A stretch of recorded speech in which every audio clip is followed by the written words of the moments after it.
welcome back to my channel. My name is Ariel, and on this channel I am going to be talking everything print on demand and Etsy, and how I built my own business and scaled it to a $10,000 profit month in the month of July. In this video, I'm going to break down my stats from July, and then at the end of the video, I'm also going to go over some tips on how I made this happen. So make sure to stick around to the end of the video if you would like some tips so you can make this happen for yourself as well. I'm so excited to share with you guys that I had my biggest month on Etsy yet, where I made $39,000 in revenue on Etsy. And I know it says net profit right here, which is $33,000, but that's just after all of the listing fees and everything, as you can see broken down down here. But after I paid my print provider and all my other expenses, I ended up making my first $10,000 month in profit. Profit, you guys. That's so exciting. That is literally double, probably, well, not triple, but it was a lot more than I was making at my 9-to-5, and I was able to do this in 1 month, which is so exciting. I also wanted to share my stats page from July this year. So if you look at the visits, I have 16.8 thousand visits. I have 1,016 orders, which is the most orders that I've had to date. And orders isn't sales. So sales is the number of actual items that you sold. Orders is just if one customer placed an order, they could have multiple items in the order. So this actually is a little bit higher for how many sales I made, which is amazing. I'm so excited. My conversion rate is 6%. And for those of you who don't know what conversion rates are good for apparel, because that's what I sell mostly in my shop is apparel, a 3% or higher is really good, a really good conversion rate. And then, of course, the revenue I already shared with you. We made it to $32,000 and $10,000 in profit, which is so cool. Also, when I toggle on compare to previous year, it does look like I did better than last year, which is what I was hoping for. And last year I actually did really well. It was my first $30,000 revenue month in July, and it was all from teacher sales. So I was preparing for the same niche this year and hoping that I could improve that number, which I did. So it looks like my visits increased by 18% compared to last year. We click on the orders. Orders increased by 23% compared to last year. My conversion rate increased 3.8% compared to last year, and my revenue increased by 31% compared to last year. So I just wanted to share these stats with you because it is so exciting to see from 1 year to the next. If you keep putting in the effort into this business, it really can be a snowball effect, and you can make more profit every year that goes by as long as you're putting in the work. So who knows, next year I could have my first $15,000 profit month, my first $20,000 profit month. It's not unheard of, and it is very possible. And I just want to encourage everyone that if you put in the work and you put the time into a niche, then it will grow and it will be worth it. Tip number 1, and I know this is going to sound silly, but it's as simple as it sounds. Do not give up. Every single day, I told myself that in my head. I had a phrase in my head every day. Do not give up. Do something every day that's going to help grow your business, whether it's learning, whether it's putting out a new listing, whatever you are doing that day. Do not give up and take steps every day to get a little bit better to reach your goals. And it's as simple as that. If you really think about professional athletes, professional actors, professional, anyone who is in a high position and has success, they all have that in common for the most part. I mean, there are some exceptions, but they put in a lot of work. They didn't give up until they got to where they wanted to be. And you have to have that mentality. And it really is a mental game. And so if you're struggling mentally to push yourself, to put in the work every day, this is me talking to you right now. Do not give up. Tell yourself you can do it, because you can. I'm not special. I didn't know anything about this business. I have no special skills in print on demand and Etsy. All I did is not give up and work hard. Tip number 2, I would say have a why.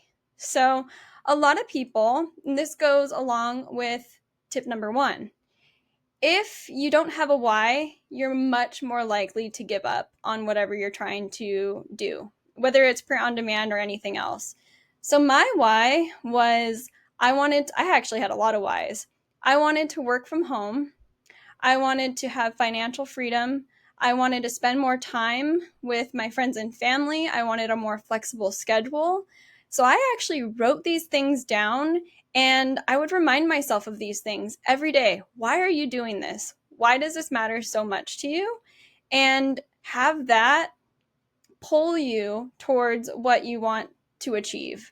My husband actually told me this the other day. He said there are 2 things that happen to people. One, they get pushed to succeed, or they get pulled to succeed. And the people who get pulled are the ones who have a strong why, and the people who get pushed are more like they're doing it because they have to, or because there's another force like pushing them, but they don't really have a strong why. You want to be one of those people that has a strong why and has a good reason of why you're doing this. Tip number 3 is make goals and stick to them. So when I first started, I set goals for myself, and I think it's really important to set realistic goals, but also you do want to push yourself a little bit. So I was working full time at the time, and once I learned how to list and knew the listing process, my goal for myself was to do 2 listings a day. I even kept a tracker, and I still do this to this day, where I made a little tracker for myself, and I wanted to get so many listings per week and so many listings per day. So say a day you can't get the 2 listings out, or whatever that goal is, then have the goal for the week so that you can make up for it another day. Mine was to begin with 2 listings a day and 14 listings a week. And it's really important in this business to set goals that are money-making goals. So my best advice is actually set a listing goal, not just general goals.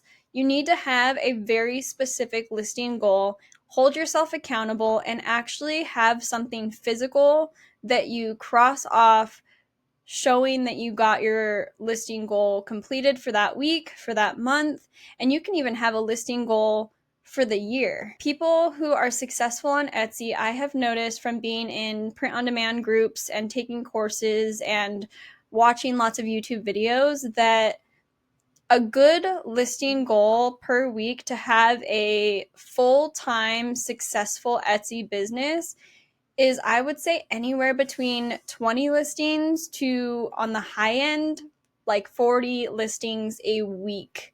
If you want to hit the kind of profit numbers, like the 10,000 profit that I made this month. In the beginning, if you are part-time, it's okay. You can do what I did. Start with 2 listings a day. And then once you get faster at your process, you can always up your goal. Another goal that I had was 1,000 listings by the end of the year, and I wasn't allowed to give up until I've hit the year mark, or I hit the 1,000 listings. And if at that point I wasn't seeing any traction in my business, then I would reconsider. But by that point, I had learned a lot, and I had put out a lot of listings, and I was seeing some traction, and it was promising. Tip number 4 is find someone that is successful at what you want to do and follow them. So what I mean by this is, I found Cassiy Johnson on YouTube, and I followed her advice to a T. If someone has already done something and has proven to be successful at it, why would you want to make up your own ways of doing things? It's just like any other career. There usually is specific things that you can do to become successful at that career that everyone does, and it's proven. So I found Cassiy Johnson. I followed her advice basically to a T.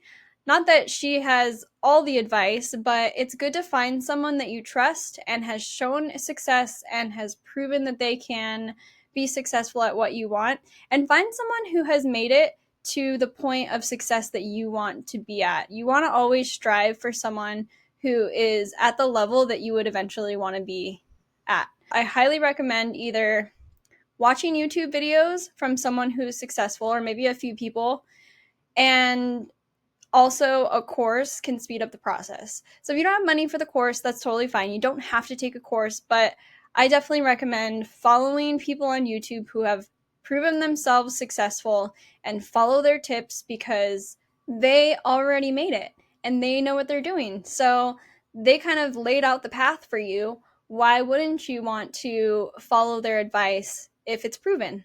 Tip number 5 is don't have shiny object syndrome. And what this is kind of like procrastinating in a way, but it's getting distracted by things that aren't really going to make you money. In our example for Etsy, the main thing that is going to make you money is getting new listings out, quality listings, of course. Like, you want to make sure that your design is good, you are doing the research behind it, you're doing your market research, you're doing trending designs, you're doing good SEO. I'm not saying not to spend time on that stuff, but if you're not getting up your listing goals every week, then you're just kind of shiny object. Oh, I'm going to try and do this today, or like, oh, I'm going to work on that today, and you don't actually get any real work done where you get the listings out, and that's the main thing that is going to make you the money. Another thing I mean by shiny object syndrome is a lot of people get super excited with print on demand. If you see Printify, the print provider, you can print on almost anything. You can do mugs, you can do candles, you can do, the list goes on, socks, hats, ornaments, journals. There's so many fun things that you can put your designs on, but that's going to take a lot more time learning everything there is to learn behind each of those different products. I would say stick to one product in the very beginning and get really good on it. Stay focused. Don't have shiny object syndrome where you're like, ooh, that would be fun to design for hats now, or I'm going to throw in a mug, or I'm going to try to do some candles, or this or that. Trust me, I've tried some of those and they take much longer than you think to learn everything there is. The mock-ups are different. Sometimes the design is different for the market. The customer is different. The market research, like, everything is quite different. And it's just not worth putting all of your time into a bunch of different things. Kind of like the phrase, jack of all trades, but master of none. That's basically what you would be doing. You'd be kind of spinning your wheels, learning all of these different things, but not mastering any of them. And you won't get to your goals as quickly. I mean, there are some people out there that put a lot of different products in their shops, but from what I know and the research that I've done, and I've watched lots of YouTube videos, I've been part of 2 different people's courses, I've been part of a bunch of different memberships, and I'm hearing the same thing. You really want to focus in on one thing until you master it and you start to see success in it, and then you can move on. Just like any business, you don't want to just start a business, put a little bit of effort into it, and then like, ooh, I'm going to start this other business over here and put a little bit of effort into it. It's like none of them are, you're giving the full time to fully grow. I hope this video was super encouraging. For those of you who are thinking about starting your own business, just start. Take action, write down these 5 tips, and just do it. I know you can do it. I started from nothing, so can you. And anyone who is struggling right now in their business, or just wants to see more sales, or just you're not at the point where you want to be, this is a great reminder of the steps to start kind of from the basics, and these premises will help you grow along the way. I wanted to leave off by telling you my weekly win. That's something that I like to do on this channel, where I tell you my weekly win in all of my videos, and everybody can drop their weekly wins in the comments because it's super important to celebrate every little win along the way, whether it's small or big. Every win is important, and it's important to celebrate the journey. So my weekly win this week is I actually hired a family member to help me with some of my orders and customer service. And I'm actually training her for when Q4 comes, which is right around the corner where it gets super busy. And I think this will just help me grow. And I'm just really excited about it. So go ahead and drop your weekly wins in the comments. If you have any questions, please ask me. I'm so excited to be here. I want to be a part of everyone's journey and encourage you along the way because I know that videos like this really helped me in the beginning. So yeah, thank you guys for watching. Don't forget to hit that bell notification if you found value from this video so you can see more videos like this. All right, see you guys in the next one. Bye guys.